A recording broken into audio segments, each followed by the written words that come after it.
Jadi para saksi akan mendengarkan pertanyaan dari kuasa pemohon. Ya, silakan dari kuasa pemohon. Terima kasih yang mulia. Yang saya muliakan Pak Dedi. Kami mengenal Pak Dedi adalah mantan bupati Purwakarta dan anggota DPRD Purwakarta dan anggota DPR RI. Beliau adalah tokoh masyarakat Sunda, Jawa Barat dan juga tokoh nasional. Dalam agenda setelah ini kami melihat beberapa tugas Bapak harusnya ikut kampanye tapi sangat fokus untuk ke kota Cirebon. Kemudian beberapa hasil wawancara Bapak itu sangat mengejutkan yang keadilan Indonesia dengan ditemukan beberapa fakta ternyata benar-benar berita acara keterangan baik di kepolisian maupun di pengadilan kasus kematian Ina dan Niki.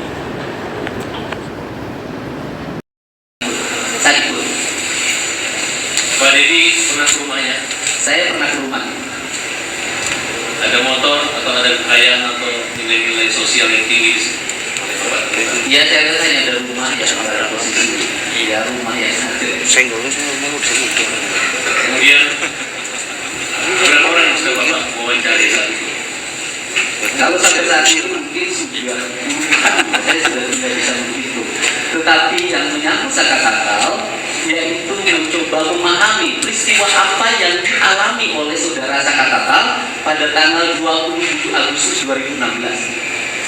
Apa yang saudara ketahui berdasarkan informasi yang diwawancarai tentang keberadaan Saka Tatal tahun 2016? Dari channel yang saya ungkapkan ke publik pada tanggal 27 Agustus 2016, saudara Saka Tatal berada di rumah. Dia berada di rumah neneknya dan berada di rumah Sadikul. Kemudian pada waktu itu dia nongkrong-nongkrong sampai malam hari di rumahnya Sadikul. Pada waktu itu ada motor saudara Irfan yang mogok karena mengalami gangguan kaburator. Kemudian motor yang mogok itu diteleponlah yang punya bengkel bernama Heri oleh Sadikul untuk apakah bisa memperbaiki motor Irfan, dan Heri mengatakan bisa. Kisaran pukul 10 malam mereka menceritakan pergi bersama-sama. Satu, saudara Saka Tatal dibonceng oleh Sadikul. Yang kedua, saudara Irfan membawa motor yang mogoknya sendiri.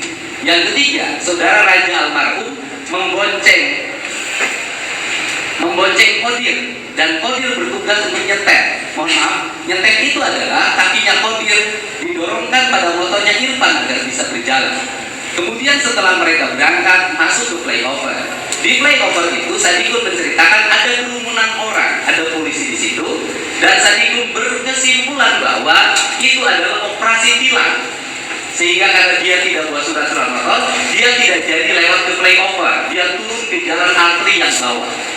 Kemudian mereka akhirnya sampailah ke bengkel Heri, dan bengkel Herinya motornya diperbaiki. Dari seluruh rangkaian yang saya lakukan bersifat mendadak, dalam bahasa bukunya mungkin rekonstruksi, kalau saya tidak punya kewenangan begitu, semua alur berjalan sempurna, tidak ada yang satu sama lain saling bertentangan.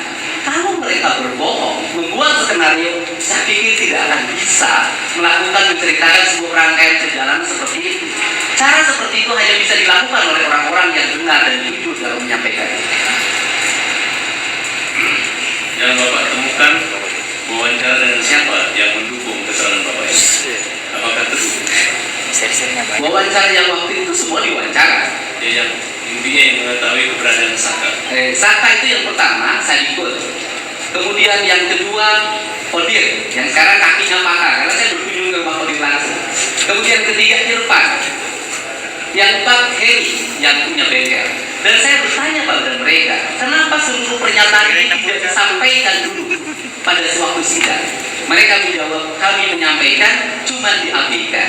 Ada pertanyaan hukum kami yang kami pertanyakan adalah, kenapa pernyataan mereka di muka hukum yang diambil di atas sumpah oleh hakim itu diabaikan, sedangkan saudara Dede dan AF yang tidak menyampaikan di depan majelis hakim dan tidak diambil di atas sumpah justru dijadikan dasar putusan. Dari beberapa kejadian atau wawancara itu saya mendengar Bapak mencari AF dan Dede. Apa yang Bapak temukan dari pencarian itu? Sebenarnya tidak mencari. Saya wawancara AF waktu yang pertama. Kemudian AF menyampaikan bahwa dia apa yang dia lihat, apa yang dia dengar, itulah yang sebenarnya. Kemudian berbulan-bulan setelah itu, mungkin 3 bulan, 2 bulan, datanglah Dede. Yang datang ke saya itu bukan Dedenya, tapi kakaknya. Kakaknya datang ke saya bahwa Dede ingin menyampaikan sesuatu pada Pak Dede. Kenapa pada saya? Karena sulit kepada yang lain menjamin keamanannya, menjamin dirinya. Akhirnya kami menjemput Dede ke Tangerang pada hari Sabtu. Kemudian setelah itu Dede langsung jam 4 ketemu saya, langsung memberikan pernyataan bahwa dia itu pada waktu itu berbohong. Dia tidak melihat gerombolan orang untuk menggunakan motor, melakukan pelemparan dan sebagainya. Jarak antara warung Madura ke tempat anak-anak nongkrong itu setelah disusul oleh Dede, dia jaraknya 150 meter. Artinya kalau dalam BAP itu kan dia hanya melihat keterangan dari jarak 50 meter, kemudian tidak karena ketakutan dia pergi lagi kabur. Iya. Tadi itu kita anggap tidak mungkin lah. Dan saudara Dede juga menyatakan itu adalah arahan dari Budiana. Coba Bapak gali sedikit pengakuan daripada Dede. Ya, kalau pengakuan dari Dede kan sudah disampaikan di channel YouTube saya. Saya pikir tinggal itu saja dilihat. Dan masih ada, sudah disampaikan. Terus di Peradi pernah Bapak hadirkan juga Dede? Sudah dihadirkan di konferensi persnya ada. Saya pikir majelis JPU sudah bisa melihat dan mengakses di berbagai berita media juga muncul. Saya butuh pengulangan lagi Pak. Kira-kira apa yang disampaikan Dede tentang peristiwa ini? Yang disampaikan oleh Dede pada peristiwa, yang disampaikan oleh Dede, Iya. yang disampaikan oleh Dede pada peristiwa itu bahwa saudara Dede dijemput, saudara AF minta dijemput oleh saudara Dede untuk untuk diantar ke Polresta. Kemudian ada pertemuan nggak antara Dede dengan Budiana? Kalau pengakuan Dede ada pertemuan di situ sebelum diperiksa. Itu pengakuan Dede. Artinya menurut Dede semua keterangan yang disampaikan itu adalah arahan dari Budiana. Menurut Dede di channel YouTube saya seperti itu. Apa benar menurut Dede tidak pernah datang ke pengadilan dan yang melarang datang ke pengadilan itu adalah Budiana? Di channel YouTube saya dan di berbagai channel media seperti itu jawabannya. Apa kesimpulan Bapak tentang peristiwa pengakuan Dede?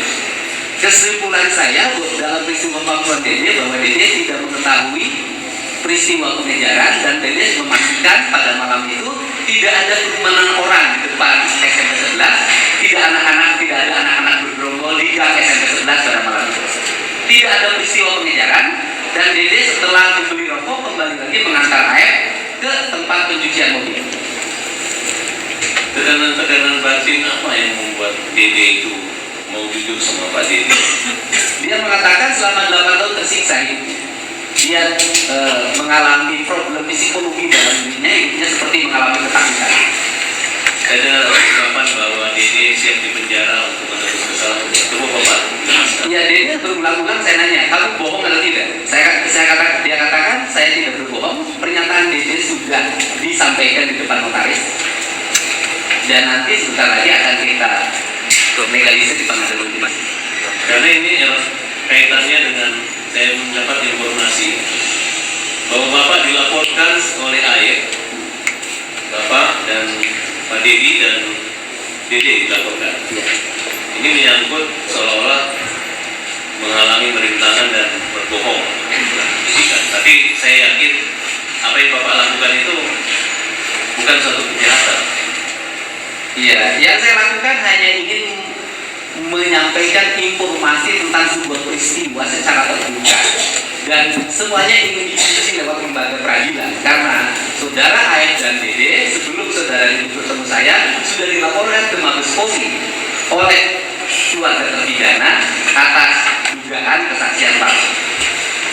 Sedikit lagi, bisa tidak Bapak mengungkapkan atau menyebutkan siapa-siapa orang yang mengalami penyiksaan yang Bapak wawancarai, baik yang sudah keluar dari penjara selain Tata ataupun siapa yang pernah Bapak wawancarai? Kalau diwawancarai musuh di channel tidak ada kalau yang di dalam karena kan aturannya kan tidak boleh. Yang saya hanya mewawancarai kan yang di luar. Ya, yang di luar. Yang di luar itu diantaranya saudara Aldi, adiknya dari Eka. Apa cerita Ali kepada Bapak? Sama, bahwa dia mengalami penyiksaan yang luar biasa. Kemudian dia berhenti disiksa karena Eka-nya menyampaikan bahwa saya pelakunya, kemudian kamu bukan pelakunya, untuk menyelamatkan adik. Kalau yang Bapak ketahui tentang Teguh ini, Saudara Teguh adalah orang yang datang ke rumah saya untuk menyampaikan peristiwa yang sebenarnya. Karena waktu itu Saudara Teguh pada saat tanggal 27 Agustus 2016 itu bersama-sama terpidana yang lain. Pertama dia berkumpul di rumah Bu Nining karena Bu Nining merasa bising, kemudian diusir, pindahlah ke rumah Hadi. Malamnya mereka tidur di rumah anaknya Pak RT Pasren. Di keterangan di 2016, Saudara Teguh menyampaikan bahwa dia itu kan pada kisaran jam 10, setengah jam 9 itu beli nasi kuning. Sepulang beli nasi kuning langsung ke rumah Hadi dan kemudian nginep di rumah RT Pasren. Tetapi pada waktu di April 2016, Saudara Teguh diarahkan menurut keterangan Saudara Teguh pada channel YouTube saya bahwa Saudara Teguh sepulang dari beli nasi kuning langsung pulang ke rumah dan tidur. Saudara saksi tahu kalau Saudara Teguh sudah mencabut keterangan saksi, ya? Menurut keterangan Saudara Teguh mencabut pada waktu kasus Peggy 2024. Yang betul. Oke, saya beralih ke Teguh sejenak. Saudara Teguh, apa yang kamu ketahui tentang perkara terkait Sakakata dalam peristiwa tanggal 27 itu? Pada malam kejadian, apa yang Teguh ketahui? Saya tidak tahu Saka. Tapi Teguh kenal Saka? Kenal. Nah, waktu malam tanggal 27 itu ketemu Saka, apakah ada Saka di rumah Pasren? Enggak ada. Kemudian apa yang saudara katakan pada berita acara penyidikan tentang kehadiran Saka? Ya, Teguh cerita yang 5 itu Eka, Eko, Hadi, Jaya, Supri, terus Teguh, Okta, Udin, sama Pram bilangnya gitu, cuman ya itu kata Kenapa di BAP ada nama Saka?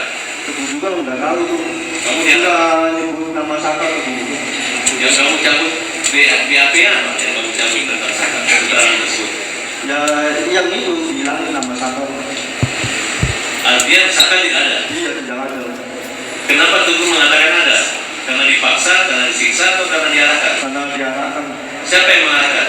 penyidik. Soalnya waktu itu kan Teguh tetap kekeh bahwa di situ tuh tidak ada Saka.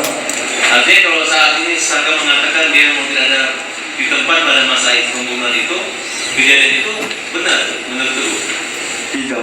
Bukan, maksudnya kalau Saka kan sekarang mengingkari bahwa dari dulu dia mengatakan dia tidak terlibat bersama kelima orang tersebut. Apakah betul?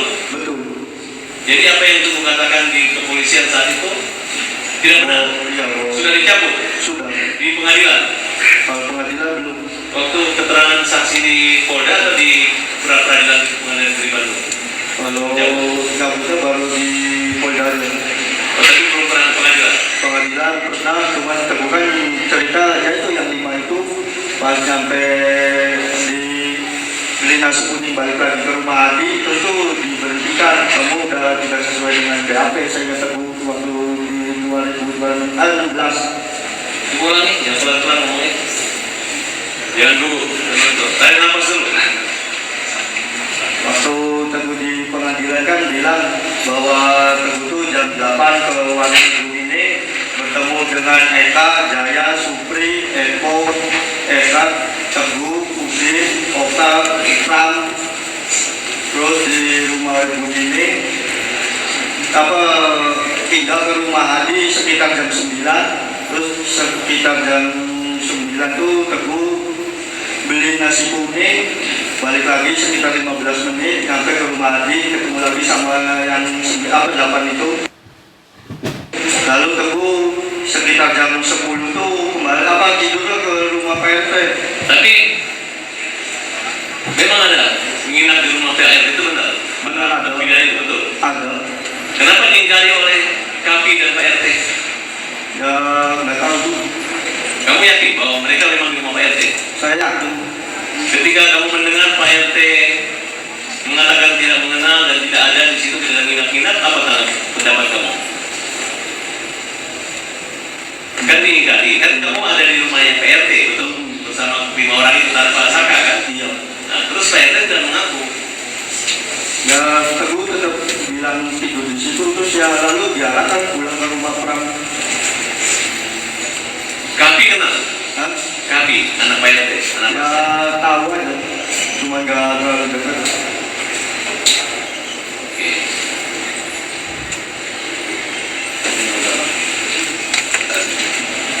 Ditambahkan yang mulia. Juri bicaranya tetap seperti kemarin ya? Ya, Berapa orang? 3, 2, 3. 3. Silakan. Saya juga mengucapkan terima kasih kepada Pak Deddy Mulyadi yang mempunyai keberanian membongkar dalam fakta-fakta melalui channel YouTube-nya. Bapak tahu tidak resiko hukum yang akan diterima oleh Bapak sendiri? Bahwa dan dari pihak sana juga melaporkan bahwa itu resiko hukum. Tahu tidak Pak resiko hukum? Ya, setiap perbuatan pasti ada resiko. Dan tahu resiko hukumnya saya bisa misalnya dijerat dengan undang-undang IT. Udah siap Bapak? Setiap berbuat pasti harus dipertanggungjawabkan. Terima kasih. Bapak mewawancarai diri yang ada di channel YouTube-nya Bapak. Apa Pak yang melatar belakangi diri mau berbuat satu kebohongan dalam peristiwa malam itu seolah-olah bahwa diri ada di tempat apa yang Bapak lakukan? Kalau pengakuan pada saya karena keperluasan dirinya, tingkat strata sosial dirinya yang rendah karena dia sekolahnya cuma SMP, statusnya mungkin kuli bangunan hari ini ya waktu itu steam mobil, dan kemudian juga ketidakmampuan awal diri menghadapi orang yang besar. Baik. Saya lihat tayangan Pak di media ya. Lalu kalau nggak salah Pak Didi bersama dengan rekan-rekan advokat lainnya melaporkan Kasren dan Kafi itu masalah. Kenapa Pak Didi laporkan Kasren dan Kafi itu kenapa sih? Yang melaporkan bukan saya, yang melaporkan keluarga. Oh, keluarga terpidana. Apa Saya yang jadi kuasa hukum. Iya, karena di situ ada perbedaan pengakuan. Sampai hari ini baik terpidana maupun tetangga, karena masih banyak lagi saya sumber yang ingin saya tanyakan, baik tetangga, orang yang lewat, Teguh, Pram yang tidak ditahan posisi bukan terpidana, mereka meyakini itu bahwa malam mereka tidur di rumah anaknya Pak RT. yakin dia? Ya mereka yakin, jadi semua menyatakan yakin. Jadi keyakinannya bukan hanya terpidana, orang yang tidak terlibat pidana pun yakin. Yang terakhir yang sampai ke saya nanti saya tanyakan adalah bekas ketua penyelenggara Agustusan, karena dia melihat pagi-pagi anak-anak itu tidur di rumah PRT dan jendela rumahnya karena dia tetangganya. Lalu kemudian kalau menurut saudara saksi ya, kalau menurut saudara saksi Pak Didi, hasil penelusuran Pak Didi melakukan investigasi secara independen sendiri yang dilakukan oleh Pak Didi Mulyadi, seluruhnya sudah hampir diwawancarai oleh Pak Didi. Apa kesimpulan sedikit oleh Pak Didi, artinya bahwa pandangan dari Pak Didi kasus ini seperti apa? Ya saya kan tidak boleh menyimpulkan, yang berhak menyimpulkan adalah majelis. Pandangan hati saya adalah ada ketidaksempurnaan di dalam proses penyelidikan, penyidikan, penuntutan dari kasus. Cara nambahin tulisan. Ada ketidaksempurnaan, banyak fakta-fakta yang tidak dihadirkan secara sempurna.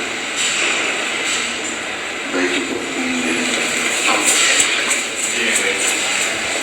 Ya, saudara saksi,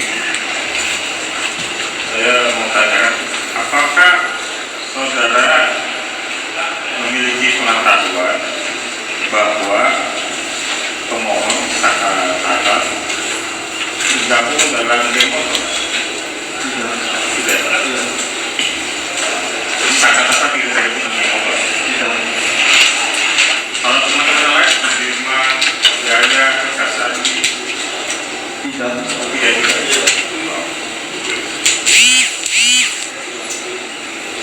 Saudara saksi kami menjadi, ya kami secara umum tahu kami punya channel YouTube, tapi tentu tidak semua kita mungkin sudah nonton dan ini forum yang kuliah ini. Jadi saya ingin menanyakan kepada kami tadi sampaikan bahwa kami ini sudah berbicara dengan AF, Sudah mewawancarai. Keterangan apa yang disampaikan AF kepada saksi jadi dalam wawancara tersebut? Baik, saya jelaskan. Waktu saya mewawancarai AF meyakinkan pada saya bahwa dia melihat terpidana mengejar Eki dan Tina menggunakan motor sebanyak 8 orang sebelumnya melakukan pelemparan. Dan dia melihat itu ketika dia sedang membeli rokok pada malam hari. Nah, kemudian saya jelaskan. Dari penjelasan AF itulah saya penasaran. Karena AF menyatakan bahwa dia membeli rokok pada malam hari, melihat anak-anak itu melakukan pengejaran. Walaupun dari pengejaran 8 orang itu bertepuk tangan ketika Peggy Setiawan ditangkap. Karena apa? Tidak jadi 8, jadi 9. Kalau ditambah 2 DPO yang kemudian ditangkap oleh Polda Metro, kemudian jadi 11. Polda Jabar jadi 11. Nya agak bertentangan.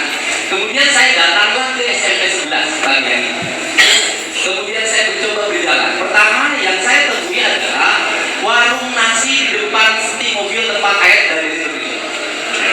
Kemudian dia mengatakan bahwa kami tidak menjual rokok dan jam 4 sore warung kami tutup. Kemudian saya mencoba lagi mencari penjual rokok. Ternyata penjual rokok yang tersisa yang buka malam hari di tahun 2016 itu ada satu penjual namanya Warung Madura. Jarak dari Warung Madura ke tempat yang tujuan anak-anak kumpul itu kurang lebih waktu itu 120 meter.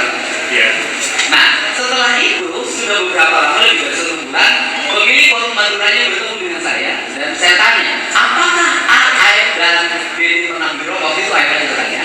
Dia katakan memang ada, tetapi peristiwa pelemparan dan peristiwa pengejaran tidak pernah ada menurut yang punya Warung Madura, baik suaminya maupun istri. Apalagi jarak yang Warung Madura yang waktu itu ditentukan oleh AF itu lebih jauh dibanding yang sekarang, jaraknya hampir 150 meter. Ya, apakah dari Warung Madura itu ke tempat 8 orang yang mengejar motor Eki Panggilan dapat terlihat? Tidak akan kalau malam hari, siang pun jauh. Jadi tidak terlihat. Tidak akan terlihat. 120 meter apalagi sekarang 150 meter jauh ya. Ya, saudara saksi mendapat somasi dari Pak Rudiana. Mendapat somasi lisan. Ya, somasi lisan dari Pak Rudiana. Ya. Dan sampai saya terbuka. Ya. Saudara saksi mendapatkan dilaporkan ya, sebagai terlapor oleh AF. Iya, di Polda Metro. Ya. Bisa saudara saksi sampaikan di forum kuliah apa yang melatar belakang ya, dari pengetahuan saudara saksi? Kenapa saudara saksi diberikan somasi oleh pihak Rudiana, oleh kuasa hukumnya, dan dilaporkan oleh pihak AF? Karena saya menayangkan pernyataan dari saudara Dede yang mengatakan bahwa saudara Dede tidak pernah melihat pengejaran, tidak pernah melihat pelemparan, dan saudara mengatakan pengejaran dan pelemparan itu bohong. Itu latar belakang laporan polisinya ya? Iya. Kalau yang Parudiana mungkin, kalau saya mungkin, saya nggak tahu datanya, mungkin keterangan saudara ini yang mengatakan sebelum diperiksa dia diarahkan oleh Parudiana.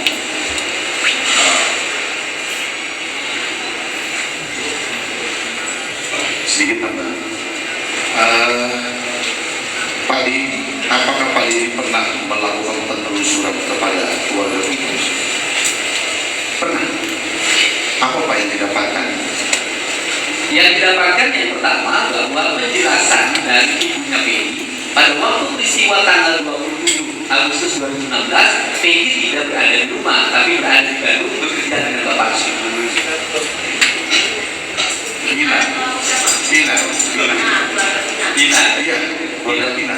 Oh iya, baik. Berarti Peggy dari Pina. Baik, saya pernah mewawancarai kakaknya Pina. Kakaknya Pina menyampaikan dalam channel wawancara saya begini cerita kakaknya Pina di channel saya, bahwa dia mendengar kabar adanya kecelakaan yang dialami oleh Pina Zaidi. Kemudian beberapa hari setelah itu dia bertanya ke Parudiana menanyakan HP Pina. Nah kemudian juga pada waktu itu dia mendengar ada yang kesurupan, namanya Linda. Yang kesurupan itu kemudian menurut channel saya, udah tinggal lihat, menurut kakaknya Pina itu direkam. Rekamannya diberikan pada Parudiana. Nah dari rekaman itu di kesurupan itu menunjukkan bahwa Pina itu meninggal bukan karena kecelakaan, tapi karena dibunuh. Dan itu dan menyebut nama orang, menyebutnya di rekaman saya itu sambil menunjuk-nunjuk seperti ini. Jadi hanya dari rekaman dia itu diberikan oleh Parudiana gitu. Ya rekaman menurut kakaknya Pina rekamannya diberikan ke Parudiana. Tinggal dicek di channel YouTube. Baik, terima kasih. Saudara saksi beragama Islam. Selamat. Sepengetahuan saudara saksi percaya dengan kesurupan? Saya tidak percaya. Karena apakah dengan kesurupan saudari Pina ini mengarahkan saudari percaya? Apakah melatar belakang itu sehingga saudara ikut juga menjadi bagian penuntut arah kesurupan tersebut? Dari sisi sains yang saya miliki dan keyakinan yang saya miliki, saya tidak percaya dengan kesurupan. Kesurupan hanya dialami oleh orang-orang yang mengalami nilai lemah dalam mental. Artinya kesurupan dalam Pina yang dalam Pina itu saudara kesampingkan ya? Tidak percaya dengan kesurupan. Baik. Kan karena nanti ruhnya bisa dihadirkan pengadilan. Oke, saudara saksi, pertanyaan saya. Sejauh apa saudara saksi mengenal Dede? Apakah mengenal juga saudaranya atau orang tuanya? Baru mengenal sekarang setelah dia datang. Kenal bapaknya? Tidak. Saya punya informasi katanya ayahnya Dede sering berkomunikasi dengan Pak Dede. Oh tidak pernah. Ayahnya kan sudah meninggal. Kesurupan. Ayahnya Aib. Ayahnya Aib itu warga Purwakarta. Dia tinggal di desa Palinggihan. Saya waktu itu setelah Aib susah dihubungi, saya mencoba bertemu dengan ayahnya untuk bertanya Aib di mana posisinya. Dan kemudian bapaknya mengalami tekanan psikologi yang luar biasa. Apa yang diceritakan ayahnya? Mengingat anaknya ini kan bertentangan nih, karena Dede merasa diincar sama Aib. Nah sekarang coba ceritakan kondisi psikisnya ayahnya ketika ditekan bapak. Waktu awal saya ketemu ayahnya Aib, waktu itu saya belum ketemu Dede.